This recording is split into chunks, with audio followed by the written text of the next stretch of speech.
So ഹേ everyone, എല്ലാവർക്കും പുതിയൊരു ക്ലാസ്സിലോട്ട് സ്വാഗതം. നമ്മുടെ ഇന്നത്തെ ടോപ്പിക്ക് അൺഎംപ്ലോയ്മെൻറ്റ്. പുതിയൊരു ടോപ്പിക്കാണ് അൺഎംപ്ലോയ്മെൻറ്റ്. അൺഎംപ്ലോയ്മെൻറ്റ് എന്ന് വെച്ചാൽ ഞാൻ പറയാതെ നിങ്ങൾക്ക് അറിയാവുന്ന കാര്യം ഇത് തൊഴിലില്ലായ്മ. എന്താണ് തൊഴിലില്ലായ്മ, എങ്ങനെയാണ് ഇതിനെ പരിഹരിക്കാൻ പറ്റുന്നത്, ഇതുകൊണ്ട് എന്താണ് സംഭവിക്കാൻ പോകുന്നത്, ഇങ്ങനെയുള്ള കാര്യങ്ങളൊക്കെ നിങ്ങൾക്ക് സ്വയം ഒരു എസ് ആയിട്ട് എഴുതാവുന്നതാണ്. നിങ്ങളുടെ UPSC എസ് ആയിട്ട് ചിലപ്പോൾ ഇത് ചോദിക്കാം. All right. സോ നിങ്ങൾക്ക് അതിനെക്കുറിച്ച് കറക്റ്റായിട്ട് നിങ്ങളുടേതായിട്ടുള്ള ഒരു ഒപ്പീനിയൻ ഉണ്ടായിരിക്കണം. Can be defined as a situation where someone of a working age cannot get a job but he would like to work. എനിക്ക് ജോലി ചെയ്യാൻ ആഗ്രഹമുണ്ട്, പക്ഷേ എനിക്ക് ജോലി കിട്ടുന്നില്ല. അതാണ് അൺഎംപ്ലോയ്മെൻറ്റ്.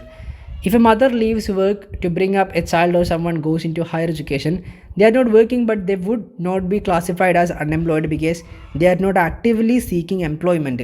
അതായത് if a mother leaves work to bring up a child or someone goes into higher education. ഒരാളിപ്പോൾ ഒരാൾക്ക് 28 വയസ്സായി, പക്ഷേ അയാൾ ഹയർ എഡ്യൂക്കേഷനായിട്ട് പഠിക്കാനായിട്ട് പോവാണ്.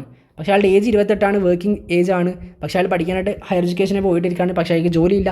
ഇങ്ങനെയുള്ള ആൾക്കാർ അൺഎംപ്ലോയ്ഡ് ആയിട്ട് കണക്ക് കൂട്ടില്ല. അതായത് 28 വയസ്സായി പക്ഷേ ജോലിയില്ല, ജോലി ചെയ്യാൻ ആഗ്രഹമുണ്ട്. അങ്ങനെയുള്ള ആൾക്കാർ മാത്രമാണ് അൺഎംപ്ലോയ്മെൻറ്റ് എന്ന് പറഞ്ഞാൽ നമ്മൾ പറയാം, അൺഎംപ്ലോയ്ഡ് എന്ന് പറയാം. അങ്ങനെയുള്ള ആൾക്കാർ മാത്രം. 28 വയസ്സായി ജോലി ചെയ്യാൻ ആഗ്രഹമുണ്ട്, പക്ഷേ ജോലിയില്ല. 28 വയസ്സായി പക്ഷേ ജോലി ചെയ്യാൻ ആഗ്രഹമില്ല, ഈ പറഞ്ഞ പോലെ ജോലിയുടെ ആവശ്യമില്ല, ഹയർ എഡ്യൂക്കേഷനായിട്ട് പോയിരിക്കുകയാണെന്നാണെങ്കിൽ ഇത് അൺഎംപ്ലോയ്ഡ് അല്ല, ഇത് അൺഎംപ്ലോയ്ഡ് ആണ്. മനസ്സിലായല്ലോ? അൺഎംപ്ലോയ്മെൻറ്റ് വെച്ചാൽ തൊഴിലില്ലാത്ത അവസ്ഥ അല്ല. പലരും വിചാരിക്കും തൊഴിലില്ലായ്മയാണ് അൺഎംപ്ലോയ്മെൻറ്റ്. അല്ല, തൊഴിൽ ചെയ്യാൻ ആഗ്രഹമുണ്ട്, അതിനുള്ള ഏജായി, പക്ഷേ ജോലി കിട്ടുന്നില്ല. ഇതാണ് അൺഎംപ്ലോയ്മെൻറ്റ്. തൊഴിൽ കിട്ടുന്നുണ്ട് പക്ഷേ ചെയ്യാൻ താല്പര്യമില്ല, ഹയർ എഡ്യൂക്കേഷന് പോയി, ഇത് അൺഎംപ്ലോയ്ഡ് അല്ല, ഇതാണ് unemployed. Okay. Unemployment remains significant challenge in contemporary India. നിങ്ങൾക്ക് അറിയാം, ഭയങ്കര ഡിഫിക്കൽട്ടാണ്. ഏറ്റവും അധികം നമ്മൾ ഗ്ലോബലി ഫേസ് ചെയ്യുന്ന ഒരു ഇഷ്യൂ ആണിത്. ബോത്ത് അർബനും റൂറലും, സിറ്റി ആണെങ്കിലും റൂറൽ ഏരിയാസിലാണെങ്കിലും ഈ പ്രശ്നം നേരിടുന്നുണ്ട്. The demographic dividend, large and young population can be an advantage or a burden depending on the ability to create sufficient job opportunities. നമുക്കൊക്കെ അതിനുള്ള കഴിവുണ്ടെങ്കിൽ പോലും എന്ത് കിട്ടുന്നില്ല, ജോബ് കിട്ടുന്നില്ല. കാരണം അവർക്ക് വേണ്ടത് എക്സ്പീരിയൻസ് ആണ്. എക്സ്പീരിയൻസ് കിട്ടുന്നത് എങ്ങനെയാണ്, ജോലി ചെയ്താൽ. Issues like skill gaps, education quality and the imbalance between job supply and demand persist. അതായത് ഒരാൾക്ക് വേണ്ടതെന്ന് വെച്ചാൽ ഭയങ്കരമായിട്ട് എഡിറ്റ് അറിയാവുന്ന ഒരാളാണ്. ഇൻ്റർവ്യൂവിന് പോകുന്ന എന്നിട്ട് ഗ്രാഫിക് ഡിസൈൻ ചെയ്യുന്ന ആൾ പിടിച്ചിട്ട് എഡിറ്റിങ്ങിന് നിർത്താൻ പറ്റുമോ? Definitely not. സോ ഇതാണ് പ്രശ്നം. സ്കില്ല് വേറത്, ആവശ്യം വേറത്.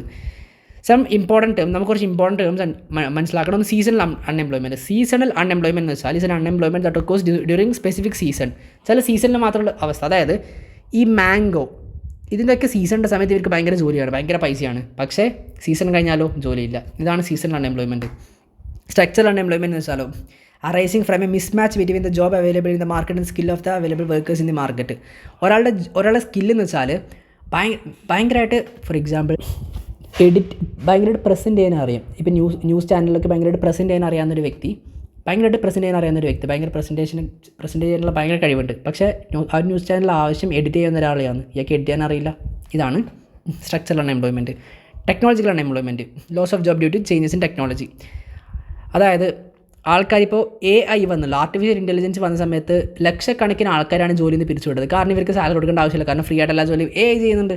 ഇതാണ് ടെക്നോളജിക്കൽ അൺഎംപ്ലോയ്മെൻറ്റ്. ടെക്നോളജി കാരണം ജോലിയില്ലാത്ത അവസ്ഥ. As per World Bank, with the technological upgradation in India, increased automation in India, almost 70% of the jobs are being impacted. 70% ഇന്ത്യയിലുള്ള നിലവിൽ ജോലിയെ AI പോലുള്ള ആർട്ടിഫിഷ്യൽ ഇൻ്റലിജൻസ് പോലുള്ള ടെക്നോളജീസ് അഫക്റ്റ് ചെയ്യുന്നുണ്ട്. ഒരു 2030 ആകുമ്പോഴത്തേക്ക് ഈ പറഞ്ഞ പോലെ ടെക്നോളജിക്കൽ ഫീൽഡിൽ ആൾക്കാർക്കായിരിക്കും ജോലി ഉണ്ടാവില്ല, കാരണം അതൊക്കെ AI ഡോമിനേറ്റ് ചെയ്യും. അതുകൊണ്ട് സിവിൽ സർവീസ് ഒക്കെ ഏറ്റവും നല്ലൊരു ഓപ്പർച്യൂണിറ്റിയാണ്. കാരണം സിവിൽ സർവീസിൽ IAS IPS ഒന്നായിട്ട് ഒരു AI റോബോട്ടിനെ കൊണ്ടുവന്ന് നിർത്താനായിട്ട് പറ്റില്ല. ഓക്കെ, അതുകൊണ്ട് ഇതിനത് എഫക്റ്റ് ചെയ്യില്ല. പക്ഷേ ടെക്നോളജിക്കൽ ലൈക്ക് ഇൻഫോസിസ്, ഇങ്ങനെ ടെക്നോപാർക്ക്, ഇങ്ങനെയുള്ള ആൾക്കാരെയൊക്കെ അവിടേക്ക് വയ്ക്കുന്ന ആൾക്കാരെ അത് എഫക്റ്റ് ചെയ്യാൻ ചാൻസ് ഉണ്ട്. Friction unemployment, called as search unemployment, refers to the time like between jobs or switching between jobs. ഈ ഒരു ജോബ് എനിക്കൊരു ജോബുണ്ട്, ABC കമ്പനിയിൽ ജോബുണ്ട്. പക്ഷേ എനിക്കത് താല്പര്യമില്ല, ഞാൻ റിസൈൻ ചെയ്തു. പക്ഷേ മറ്റൊരു സ്ഥലത്ത് ജോലിക്ക് അപ്ലൈ ചെയ്തിട്ടുണ്ട്. റിസൾട്ട് വരാൻ 3 months സമയം എടുക്കും. ഈ 3 മാസം ഞാൻ വെറുതെ വീട്ടിലിരിക്കുകയല്ലേ. ഇതാണ് friction unemployment. All right. Unemployment കാരണങ്ങൾ എന്തൊക്കെയാണ് ഞാൻ പറയാൻ നിങ്ങൾക്ക് എല്ലാം അറിയാം, ഞാൻ പറയേണ്ട ആവശ്യമില്ല. ഒന്ന്, പോപ്പുലേഷൻ കൂടുതലാണ്. 10 ആൾക്കാർ ജോലിക്ക് വേണ്ട എടുത്ത് 1000 ആൾക്കാരെ പോകുന്നത്.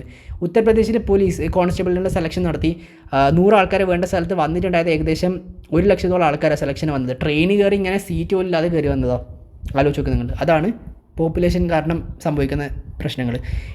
Law education and vocational skill ഇപ്പോൾ ഭയങ്കരമായിട്ട് പഠിച്ചിട്ടൊരു കാര്യമില്ല, സ്കില്ല് വേണം. IIT ബോംബെയിൽ തന്നെ 35% ആൾക്കാർ മാത്രമേ പ്ലേസ്മെൻറ്റ് കിട്ടുന്നുള്ളൂ. 65% ആൾക്കാർ IIT ബോംബെ പോലുള്ള ഇത്രയും റിന്യൂഡ് ആയിട്ടുള്ള ഇൻസ്റ്റിറ്റ്യൂട്ടിൽ പോലും പഠിച്ച ആൾക്കാർക്ക് പ്ലേസ്മെൻറ്റ് ഇല്ല. റീസൺ സ്കില്ല് എന്ന് പറഞ്ഞൊരു കാര്യമുണ്ട്, കമ്മ്യൂണിക്കേഷൻ സ്കില്ല്. ഇതൊന്നും ഇല്ലാന്നാണെങ്കിൽ കാര്യമില്ല, പ്രശ്നമാണ്.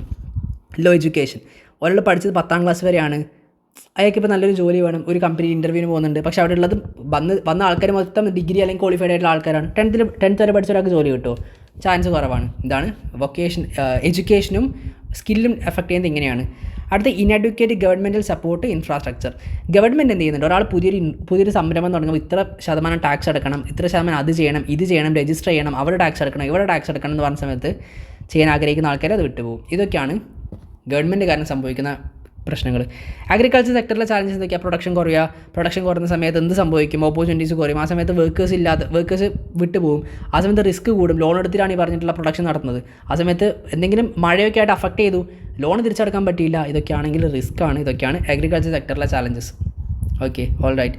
കറണ്ട് സ്കീം, ഗവൺമെൻറ് കുറച്ച് സ്കീം കൊണ്ടുവന്നിട്ടുണ്ട്. ഒന്ന് പ്രധാനമന്ത്രി മുദ്ര യോജന ലോഞ്ച് ചെയ്തത് പ്രൈം മിനിസ്റ്ററാണ്. April 8, 2015 കേട്ടോ. 2015 ഇറ്റു വെട്ടിക്കള for providing loans up to 10 lakhs to the non corporate non farm small micro enterprises. ഈ MSME എന്ന് പറഞ്ഞുള്ള കാറ്റഗറിക്ക് 10 ലക്ഷം വരെ ലോൺ കൊടുക്കും. എന്തിന്? അവർക്ക് ഈ പറഞ്ഞ കാര്യങ്ങളൊക്കെ ചെയ്ത് മുമ്പോട്ടേക്ക് വരാൻ വേണ്ടിയിട്ട്. Mahatma Gandhi national rural employment guarantee MGNREGA നിങ്ങൾക്ക് അറിയാവുന്ന കാര്യം തന്നെയാണ്. Social welfare programme and labour law enacted by the government of India 2005 2005 ഇത് പാസ്സാക്കി കൊണ്ടുവന്നിട്ടുള്ളത്. ഇതും ഈ പറഞ്ഞ പോലെ ആൾക്കാർ ഈ പറഞ്ഞ MGNREGA ഇതുവഴി ആൾക്കാർ ഈ തൊഴിലുറപ്പ് കാര്യങ്ങളൊക്കെ ചെയ്യുന്നത് നിങ്ങൾക്ക് അറിയില്ലേ. സോ അതൊക്കെ ഇതിൽ ഇൻക്ലൂഡ് ആയതാണ്. സോ തൊഴിലുറപ്പും കാര്യങ്ങളൊക്കെ 2005 കൊണ്ടുവരുന്നുണ്ട്. തൊഴിലുറപ്പും കാര്യങ്ങളൊക്കെ കൊണ്ടുവരുന്ന സമയത്ത് എന്ത് സംഭവിച്ചെന്ന് വെച്ചാൽ ആൾക്കാർക്ക് വെറുതെ വീട്ടിലിരിക്കാതെ തൊഴിലുറപ്പിന് പോകുകയാണെങ്കിൽ മിനിമം നിലവിൽ എനിക്കൊന്ന് 400 രൂപ അവർക്ക് ഡെയിലി സാലറി ഉണ്ട്. സോ അങ്ങനെയും തൊഴിലില്ലായ്മ ഗവൺമെൻറ് മാറ്റാനായിട്ട് ശ്രമിക്കുന്നുണ്ട്. Make in India initiative launch ചെയ്ത ഗവൺമെൻറ് ഓഫ് ഇന്ത്യ ആണ് September 2014. അതേപോലെ തന്നെ സ്റ്റാർട്ടപ്പ് ഇന്ത്യ ഇതും കൊണ്ടുവന്ന ഗവൺമെൻറ് ഓഫ് ഇന്ത്യ ആണ് 2016.